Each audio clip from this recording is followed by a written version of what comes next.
Gwendolyn Lee. Who was she? Who am I? My thoughts distorted, my mind wandering. My tears are being held back.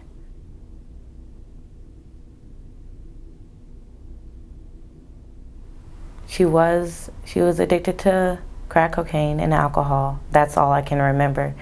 But that's pretty much it. I know that there was some things said that she was a prostitute. I never knew that she was a prostitute. I knew that, I would find her places. I would go looking for her. But I never, considered her to be that. I guess that's because she was my mom, but she did her thing. And I can recall a lot of times to where I was riding down the street, or my friends would come banging on my door, hey, your mom's getting beat up, or she's around the corner fighting, and I would have to go fight.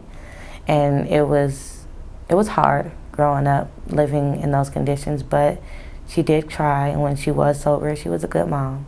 She tried anyway. I have fought the fight, danced to a silent scream, and sang a song of hope, 'cause she was addicted to the world's dope. It was a hurtful childhood. I failed my freshman year because I lived in rehab with her, trying to push her to, do better, and she was doing really good. She had gained a lot of weight, she was healthy, but I don't know what happened, that it wasn't enough for her to stay sober. So, there were so many broken promises. She would tell me one thing and, she'd never show up. And then, at night, when she did show up, she would, and I just got over this too, she would show up in the middle of the night and she would put money in my hand, like that was gonna fix things. And up until a couple of years ago, when I got sick or I would just feel lonely, I would sleep with tissue in my hand to replace that money just to think of her. I don't have to do that anymore because now I can just look into my daughter's eyes and say, I am a product of my mother. I am who my mother was, at a stable, state of mind. And I just find it beautiful. The tears I shed are no longer a strain, a gift indeed to share with the world that the little girl inside of me no longer waits for a mother to call her name. She had her first child, and she lost her child's father. He was murdered on the streets of Oakland. After he was murdered, Gwen was like devastated. So she got connected up, when I must say it, with other guys, and she fell prey to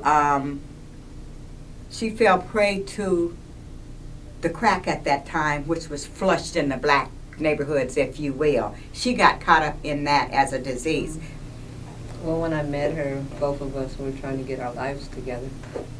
I remember her, falling down again, and she came to me and I helped her, and she just told me how much she appreciated and loved me for that, so that kind of brought us closer too. And then I remember when she got married to David, and she was happy, and I remember seeing her not too long before her death. She was really struggling a little bit, trying to be happy. I don't want to talk, don't want to worry or even think. I just wanted to go away as if it never existed. Headstrong, confident, humble, and beautiful is she. She loved life. No matter what she may have did that others did not agree with, Gwen loved life.